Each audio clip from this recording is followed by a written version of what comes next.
Olá, seja bem-vindo ao canal O Mundo da Reumatologia. Eu sou Glênio Gutcher, médico reumatologista, e hoje eu quero te explicar tudo sobre uma doença inflamatória que causa dor crônica nas costas, afeta muitas pessoas jovens e que muitas vezes demora anos para ser diagnosticada, que é a espondiloartrite axial, também chamada anteriormente de espondilite anquilosante. Se você tem dor nas costas, que piora quando fica parado, melhora com o movimento e acorda com o corpo travado ou rígido, esse vídeo é para você. Fica até o final, porque eu vou falar sobre os sintomas, diagnóstico, exames, tratamentos e muito mais, inclusive os tratamentos mais modernos que temos hoje. Antes de tudo, vamos esclarecer uma mudança de nome importante. A doença conhecida há muito tempo como espondilite anquilosante passou a ser chamada de espondiloartrite axial. Essa mudança ela começou em 2009 com a ajuda de um grupo de especialistas chamada ASAS, que percebeu que muitas pessoas já tinham os sintomas da doença mesmo sem ter alterações no raio-x. Por isso, eles dividiram a doença em dois tipos. O primeiro tipo é a espondiloartrite axial radiográfica, quando já aparece alteração no raio-x, o que antigamente chamávamos então de espondilite anquilosante. E o segundo tipo, espondiloartrite axial não radiográfica, quando ainda não aparece nada no raio-x, mas aparece na ressonância nuclear magnética.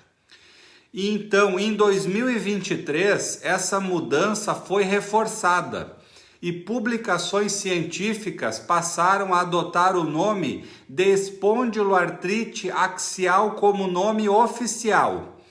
Então, hoje usamos espondiloartrite axial para falar da doença como um todo, tanto nas fases iniciais quanto nas fases avançadas. A mudança aconteceu porque nem todos os pacientes com sintomas dessa doença apresentam alterações visíveis ao raio-x, principalmente nos estágios iniciais. Então, um novo nome ajuda a incluir todos os tipos de apresentação da doença. E por que essa mudança é importante? Porque permite diagnosticar mais cedo, iniciar o tratamento mais rápido e evitar que a doença evolua e cause danos permanentes.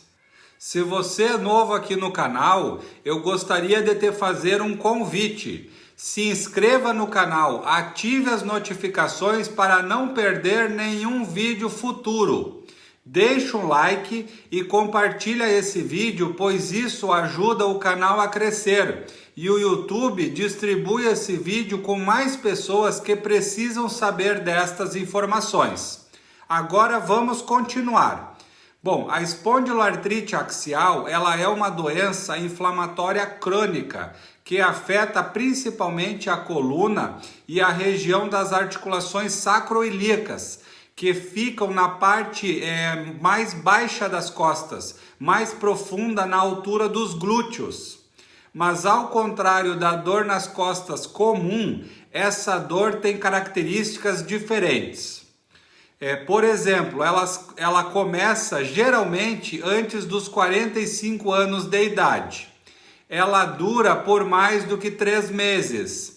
Ela piora quando a pessoa está em repouso, especialmente à noite ou ao acordar. Ela melhora com a movimentação. Vem junto com uma rigidez matinal, ou seja, a pessoa acorda travada, mas vai melhorando ao longo do dia. Esse padrão é chamado de dor lombar inflamatória e é bem diferente da dor causada por má postura ou por esforço físico. Além da dor nas costas, a espondiloartrite axial pode causar vários outros sintomas. Por exemplo, fadiga intensa, o cansaço que não melhora com o descanso. Ela pode causar inflamação nos olhos, que chamamos de uveíte. O olho fica vermelho, com dor, a visão fica embaçada e há sensibilidade à luz. Pode dar dor e inchaço em outras articulações, como cotovelos, joelhos, tornozelos, punhos, etc. Pode ocorrer as entesites, tá? Que é a dor onde os tendões se ligam nos ossos. Por exemplo, no calcanhar ocorre a fascite plantar. Na parte de trás do calcanhar, no tendão de Aquiles, pode ocorrer uma entesite, ou também na frente do joelho, no tendão patelar. Há dificuldade também de expandir o tórax por inflamação das articulações entre as costelas e a coluna. E pode ocorrer sintomas intestinais, como diarreia crônica ou dor abdominal, quando há associação com uma doença inflamatória intestinal. E você já se perguntou por que algumas pessoas desenvolvem a espondiloartrite axial? Bom, a espondiloartrite axial, ela é uma doença autoimune. Isso significa que o próprio sistema imunológico da pessoa, que deveria proteger contra infecções e ameaças externas, acaba atacando o próprio corpo. Esse ataque acontece por um descontrole no sistema imunológico, que passa a identificar estruturas normais do corpo como se fossem inimigos. E isso leva a um processo inflamatório crônico. Um fator muito importante nessa doença é a genética, especialmente a presença do gene chamado HLA-B27. Esse gene está presente numa grande parte das pessoas com espondiloartrite axial. Mas atenção, nem todas as pessoas com HLA-B27 vão desenvolver a doença. E também, nem todas as pessoas com a doença têm esse gene. Ou seja, ele aumenta o risco, mas não é o único responsável. Além da genética, existem gatilhos ambientais que podem colaborar para o início da doença. Um dos principais gatilhos conhecidos são infecções, principalmente infecções intestinais e urinárias.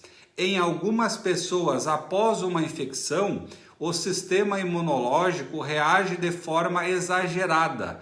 Ele fica desregulado e pode iniciar o processo inflamatório que leva à espondiloartrite axial. Outros fatores como estresse, traumas físicos e alterações na microbiota intestinal também estão sendo estudados como possíveis influências nesse desequilíbrio do sistema imunológico. Ou seja, a espondiloartrite axial surge por uma combinação de predisposição genética, como o HLA-B27, e fatores ambientais que servem como gatilhos para esse sistema imunológico desregulado. Compreender essas causas é importante para que possamos buscar um diagnóstico mais rápido e, principalmente, iniciar o tratamento adequado o quanto antes, ajudando o paciente a ter qualidade de vida e controlar a inflamação. E com relação ao diagnóstico, bom, o diagnóstico é feito através da anamnese, do exame físico e dos exames complementares. Falando dos exames complementares, existem 2 exames simples de sangue que ajudam a mostrar se há inflamação no corpo, que são o VHS e o PCR. eles podem estar elevados em pacientes com espondiloartrite axial, mas nem sempre estão alterados. Às vezes podem estar normais. Então, um VHS ou um PCR normal não exclui o diagnóstico da doença. Outro exame laboratorial muito importante é o HLA-B27. Esse é um marcador genético que está presente em cerca de 85 a 95% dos pacientes com espondiloartrite axial radiográfica e em cerca de 70 a 80% dos pacientes com a forma não radiográfica. Mas atenção! Ter o HLA-B27 positivo não significa que a pessoa tenha a doença. E ser HLA-B27 negativo também não exclui o diagnóstico, especialmente se houver sintomas clínicos subjetivos. E quanto aos exames de imagem? Bom, o primeiro exame geralmente solicitado é o raio-x das sacroiliacas, para avaliar as articulações sacroiliacas. Se aparecer alteração nessas articulações, como esclerose, irregularidade ou fusão óssea, a doença pode ser classificada como espondiloartrite axial radiográfica, que é o que antigamente chamávamos de espondilite anquilosante. Mas nos estágios iniciais, o raio-x ele pode ser normal. Neste caso, o melhor exame para fazer o diagnóstico é a ressonância nuclear magnética das articulações sacroiliacas, que pode identificar inflamação ativa nas articulações, o que chamamos de edema ósseo subcondral, mesmo então antes de aparecer no raio-x. Essa forma de doença, quando há sintomas típicos, mas sem alterações visíveis ao raio-x, é chamada de espondiloartrite axial não radiográfica. Não há alterações no raio-x, mas há na ressonância nuclear magnética. Em resumo, para fazer o diagnóstico da espondiloartrite axial, o reumatologista ele combina várias informações: os sintomas clínicos típicos, o resultado de exames de sangue, como a PCR, o VHS e o HLA-B27, e os achados dos exames de imagem, como o raio-x e também a ressonância nuclear magnética. Então, o diagnóstico ele não depende de um único exame, ele é construído com um conjunto de evidências. E com relação ao tratamento, bom, o objetivo do tratamento é controlar a inflamação, aliviar a dor, manter a mobilidade e prevenir a progressão da doença. E para isso usamos uma combinação de tratamento medicamentoso e não medicamentoso.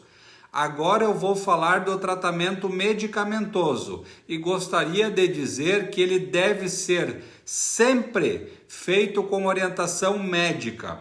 Usamos anti-inflamatórios. Eles ajudam a reduzir a dor e a rigidez, especialmente nas fases iniciais. Eles podem ser usados de forma contínua ou sob demanda, que é quando o paciente tem dor, ou se necessário.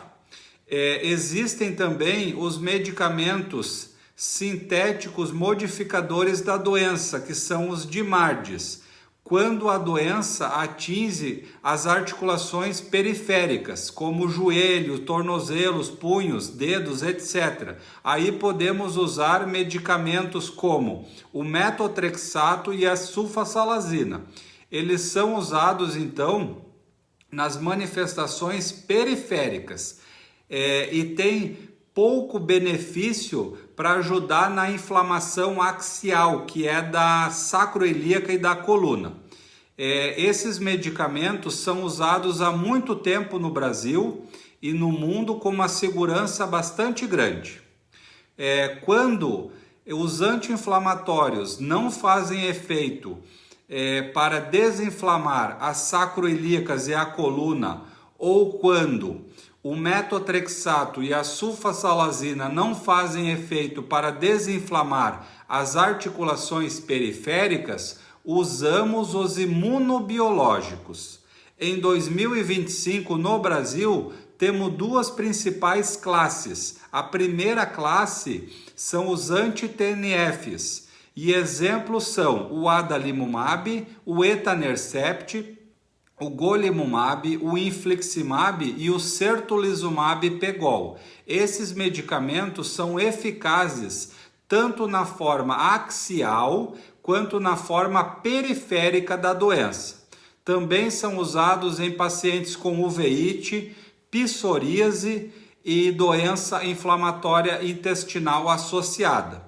E a outra classe dos imunobiológicos são os inibidores da interleucina 17, como por exemplo o secukinumab. Eles são excelentes opções quando os anti-TNFs não funcionam bem ou são contraindicados. Agora vamos falar do tratamento não medicamentoso.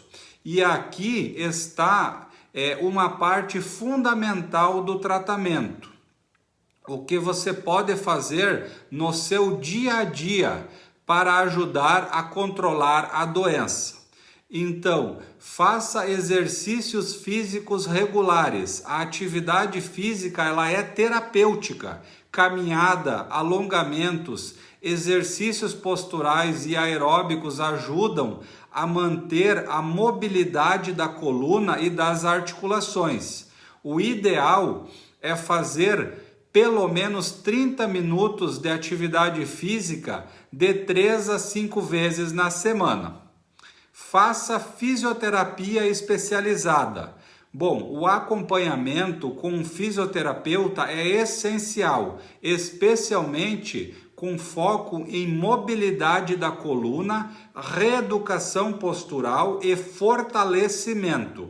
Também é muito útil o uso de terapias aquáticas e técnicas de respiração. Faça pilates ou yoga terapêutico. Eles são excelentes para melhorar a postura, o equilíbrio e a flexibilidade, além de ajudarem no controle do estresse e da dor. Faça um apoio psicológico. Viver com uma doença crônica pode gerar angústia, ansiedade ou depressão. O acompanhamento psicológico pode ser uma parte importante do cuidado integral. E com relação à adesão e o acompanhamento médico, bom, o sucesso do tratamento ele depende da adesão. Ou seja, é preciso seguir corretamente as orientações, tomar os medicamentos nos horários certos e não interromper o tratamento por conta própria. O acompanhamento com o médico reumatologista é essencial, principalmente para monitorar a resposta do tratamento, fazer ajustes conforme necessário, avaliar possíveis efeitos colaterais e, se preciso, mudar a classe do medicamento. E o que ocorre se a doença não for tratada? Bom, se a doença não for tratada, pode haver fusão das vértebras da coluna, que chamamos de anquilose. A pessoa perde então a flexibilidade da coluna e pode ficar com a postura encurvada, com dificuldade até para olhar para frente. Além disso, a inflamação crônica aumenta o risco de doenças cardiovasculares, depressão e perda da qualidade de vida.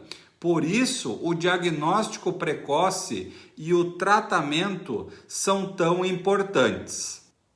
E para finalizar, eu gostaria de dizer então que se você tem dor nas costas há mais de 3 meses, principalmente à noite ou ao acordar, não ignore, procure um médico reumatologista. Quanto mais cedo começar o tratamento, melhor a resposta e mais qualidade de vida você vai ter. Se esse vídeo te ajudou, deixa o like, se inscreva aqui no canal e compartilha com quem precisa saber destas informações. Se você já tem o diagnóstico de espondiloartrite axial, me conta aqui nos comentários como foi a sua jornada até o diagnóstico e o que mais te ajudou no tratamento. Um grande abraço e até o próximo vídeo.